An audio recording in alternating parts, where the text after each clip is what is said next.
तीन भाइ कतिजना छोराहरूको छोरा चाहिँ 3 भाइ तर ल दाजु के उपलक्ष्यमा यो पाठ टिप्दै हुनुहुन्छ होला व्रतबन्ध हजुर हाम्रो घरका जेठो छोरो हजुर लाखबत्ती हजुर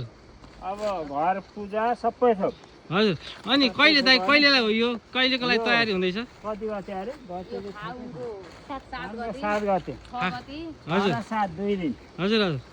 पूजा लाखबत्ती भन्ने चाहिँ 6 गते हो र यो त हेर्दै भन्नु नि दाइ वर्तमान चाहिँ 7 गते होइन 7 गते कुमार केटु चाहिँ हो कुमार केटु ए कुमार केटी यो कुमार ए दाँत उदाइरहेको रहेछ दाँत दिँदै त्यहाँ घरको जेठो हजुर नाति जेठो नाति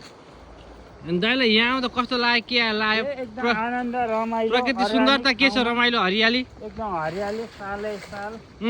सालको पातको टपरी हजुर छ नि एउटा